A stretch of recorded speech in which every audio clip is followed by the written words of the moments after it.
Hi hello నమస్తే welcome to hundred TV. ప్రస్తుతం టాలీవుడ్లో మరొక కొత్త అంశం మనకి తెరపైకి రావడం జరుగుతుంది.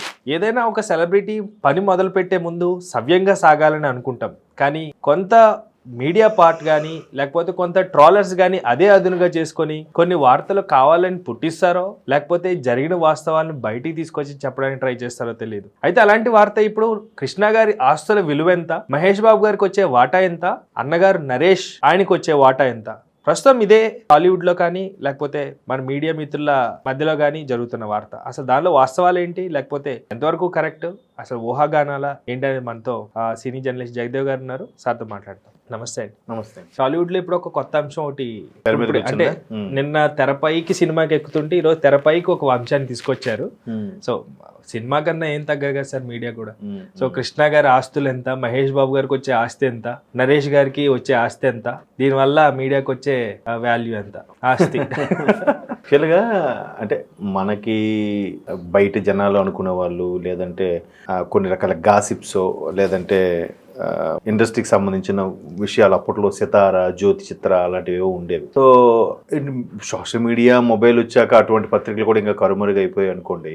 అయితే వాటిలో కొన్ని వార్తలు వచ్చేవి, ఇట్లా జరిగిందంటే ఇలా జరిగింది. అవి అరే సెలబ్రిటీలకు సంబంధించిన విషయాలు ఇలా ఉన్నాయా, ఇలా ఉంటాయా అని చెప్పి కొంచెం హ్యాపీగా షేర్ చేసుకునేవారు అందరూ. సో ఇప్పుడు ఏమైందంటే లాస్ట్ టైం విజయ నిర్మల గారు చనిపోయారు. విజయ నిర్మల గారు నిజంగా అంటే ఒక గ్రేట్ ఉమెన్ అని చెప్పాలి. ఎందుకంటే గిన్నిస్ బుక్ కూడా ఎక్కినట్టున్నారు ఆవిడ. అంటే 150 మూవీస్ కి డైరెక్షన్ కాదు 50, 46, 47 వరకే, 45 అప్పుడులో ఉన్నారు.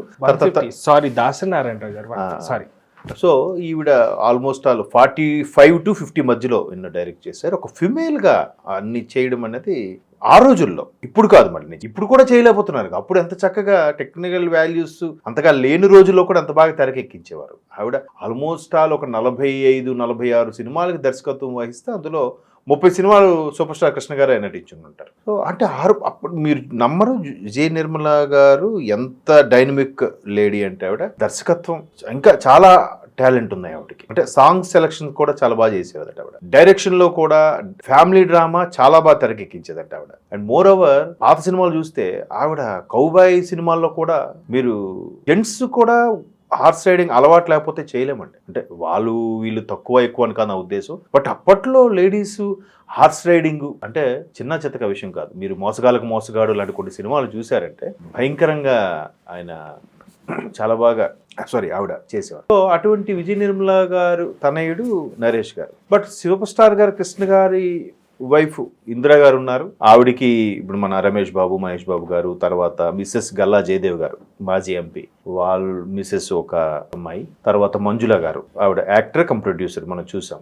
ఆరెంజ్ సినిమాలో రామ్ చరణ్ గారికి వదిలిగా చేశారు. తర్వాత మూడో ఆవిడ మన హీరో సుధీర్ గారు మిస్సెస్. అంటే ముగ్గురు అక్క చెల్లెలు, ఇద్దరు అన్నదమ్ములు వాళ్ళు, ఇందిరా గారు, కృష్ణ గారు. విజయ నిర్మల గారు కృష్ణ గారు, నరేష్ గారు విజయ నిర్మల గారు అబ్బాయి. సో విజయ నిర్మల గారు ఉన్న ఆస్తులే చాలా, తర్వాత నరేష్ గారు కూడా చాలా బాగా సంపాదించుకున్నారు అన్నట్టు కూడా మనం చూసాం. మనం రీసెంట్ గా ఆయన ఏదో మధ్యకాలంలో సెలబ్రిటీ హౌసెస్ అని కొన్ని యూట్యూబ్ లో వీడియోస్ కూడా మనం చూస్తున్నాం. ఒక్కొక్కరి ఇల్లు ఎలా ఉంటుంది ఏంటి, 5 ఎకరాల్లో ఆయనే పెట్టుకున్నారు. దాంతోపాటు విజయ నిర్మల గారు ఒక కాంస్య విగ్రహం ఏదో కూడా పెట్టించారు ఇంట్లో. పెట్టించి అంటే తల్లి అంటే అంత ఇష్టం. ఆ తల్లి మరణం తర్వాత ఆయన చాలా రోజులు కోలుకోలేకపోయారు. సో అప్పటి నుంచి విజయ నరేష్ గా పేరు కూడా మార్చుకున్నారు, ఆన్ స్క్రీన్ పేరుని. నరేష్ అంటే సీనియర్ నరేష్, మన యంగ్ హీరోని అల్లర్ నరేష్ అంటారు. సో విజయ నరేష్ గా పేరు పెట్టుకున్నారు.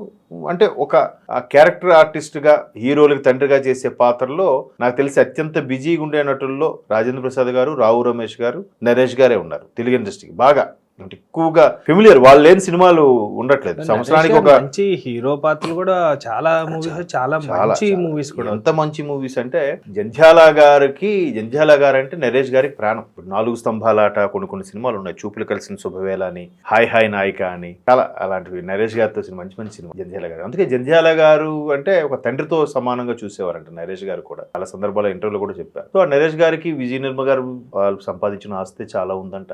ఈయన కూడా దాన్ని డబుల్ చేశారు. మొన్న కూడా ఆయన ఇంటర్వ్యూలో కూడా చూస్తే మీరు అన్నట్టు 5 acres లో పెద్ద విశాలంగా తర్వాత పక్కన నానక్రమ్ కూడా ఎక్కడో సంథింగ్ పెద్ద కాంప్లెక్స్ ఉంది. మొత్తం అదంతా ఒక సాఫ్ట్వేర్ కంపెనీస్ కి ఇచ్చేశారు.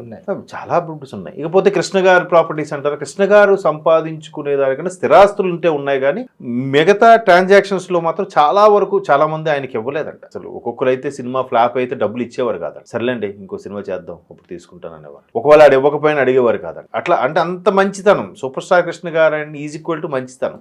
పైగా వివాద రహితుడు ఆయన. ఎక్కడ కూడా ఏ హీరోయిన్లతో అరమరికలను కానీ ప్రొడ్యూసర్తో ఇబ్బందులను కానీ, ఏదో ఒకే ఒక అంశము బాలు గారితో ఎక్కడో ఒక 2 ఏళ్ళు 3 ఏళ్ల పాటు ఆయనతో పాటలు పాడించుకోలేదన్న అంశము తప్పితే కృష్ణ గారి జీవిత చరిత్రలో, కృష్ణ గారి సినీ చరిత్రలో, కృష్ణ గారి రాజకీయ చరిత్రలో కూడా ఎప్పుడు ఎటువంటి మచ్చ లేదు. అంత క్లీన్ చిట్ ఉన్న ఇమేజ్ ఉన్న సూపర్ స్టార్ ఎవరంటే కృష్ణ గారు. సో ఆయన కూడా తర్వాత రమేష్ బాబు గారు కూడా కొన్నాళ్ళు హీరోగా చేశారు. తర్వాత మహేష్ బాబు గారు సూపర్ స్టార్ అయిన తర్వాత కృష్ణ గారు ఎంటైర్ కుటుంబం కూడా చాలా ఇబ్బందుల నుంచి బయటపడిందని కూడా చాలా మంది చెప్తుంటారు. ఎందుకంటే మహేష్ బాబు గారు కూడా ఇంటర్వ్యూలో అది చెప్పారు. నాన్నగారు మంచితనం అయితే నాకు లేదు, నేను మరీ అతనిలాగా అంతలాగా వీళ్ళలాగా ఉంటే మళ్ళీ మాకు ఇబ్బంది పరిస్థితులు వస్తాయి. ఎందుకంటే పద్మాలయ స్టూడియోస్ కూడా ఒక టైంలో ఇంకేమీ ఆదరణ లేక మూసుకోవాల్సిన పరిస్థితి, లేదంటే ఎవరికైనా లీజ్ ఇచ్చేయాల్సిన పరిస్థితి కూడా వచ్చిందంట అంటారు. మరి ఎంతలో వాస్తవం ఎంత ఉందో మనకు తెలియదు. సో ఇవన్నీ కూడా ఎప్పుడైతే మహేష్ బాబు ఒక హీరోగా నిలదొక్కున్నారో, తర్వాత సూపర్ స్టార్ అయ్యారో,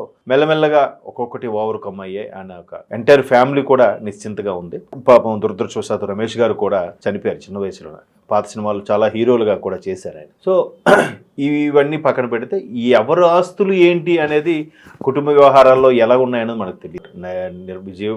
విజయం నిర్మల గారికి సంబంధించి ఆస్తులన్నీ నరేష్ గారికి చెందినట్టే ఉంటే, ఈవెన్ ఎవరు ఆస్తులు వాళ్ళకు ఉన్నాయి, పర్వాలేదు, బాగానే స్థిరపడ్డారు, బాగానే చేసుకుంటున్నారు. దాంతోపాటు సోషల్ వర్క్ కూడా చేస్తున్నారు కదా మహేష్ బాబు గారు. రెయిన్బో లాంటి హాస్పిటల్ పిల్లలతో పాటు పిల్లలకి ఫ్రీ సర్జరీ చేయించడం కాక, నరేష్ గారు కూడా వాళ్ళ మిసెస్ కూడా ఏదో ఆ మధ్యన ఇష్యూ అయ్యింది. ఈయనకి చాలా ఆస్తి ఉంది కాబట్టి ఆస్తిలో నేను భరణంగా నాకు కొంత ఇవ్వాలి, లేదంటే మాకు ఇంత రాసి ఇవ్వాలి, ఫలానా ప్రాపర్టీ ఇవ్వాలి, ఫలానా సాఫ్ట్వేర్ కంపెనీ బిల్డింగ్ అంతా మాకు రాసి ఇవ్వాలని ఏవో రకరకాలుగా ఉన్నాయి. సో అవన్నీ కూడా ఆయన ఓవర్కమ్ అవుతూ ఇప్పుడు పవిత్ర గారిని ఎవరినో చేసుకున్నారు ఆయన.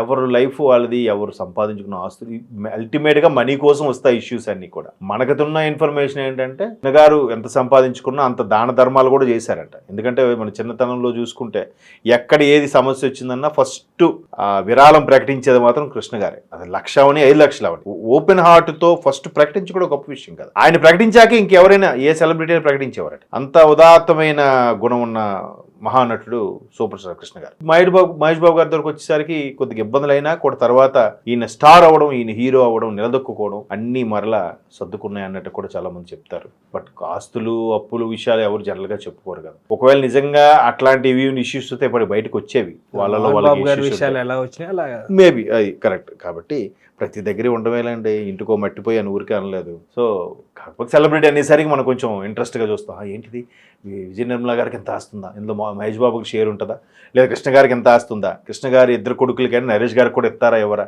నరేష్ గారికి ఎంత షేర్ ఉందా లేదా, ఇట్లాంటి టాక్స్, ప్రాపగాండాస్, అపోహలు కూడా క్రియేట్ అవుతుంటాయి. కుటుంబ వ్యవహారాలు కాబట్టి మనం మరీ డెప్త్కి వెళ్ళి మాట్లాడడం. ఓకే అండి, thank you sir, thank you so much. So thank you viewers. So మీరేమనుకుంటున్నారు, ఇంతమంది లక్షల మందిని సంపాదించుకున్నటువంటి మహేష్ బాబు గారి ఫ్యాన్సే ఆయనకి పెద్ద ఆస్తి అని మీరు ఫీల్ అవుతున్నారా, లేకపోతే మీరేమనుకుంటున్నారని కమెంట్స్ ద్వారా కమెంట్ సెక్షన్లో తెలియజేస్తారనుకుంటే సెలవు తీసుకుంటున్నాం.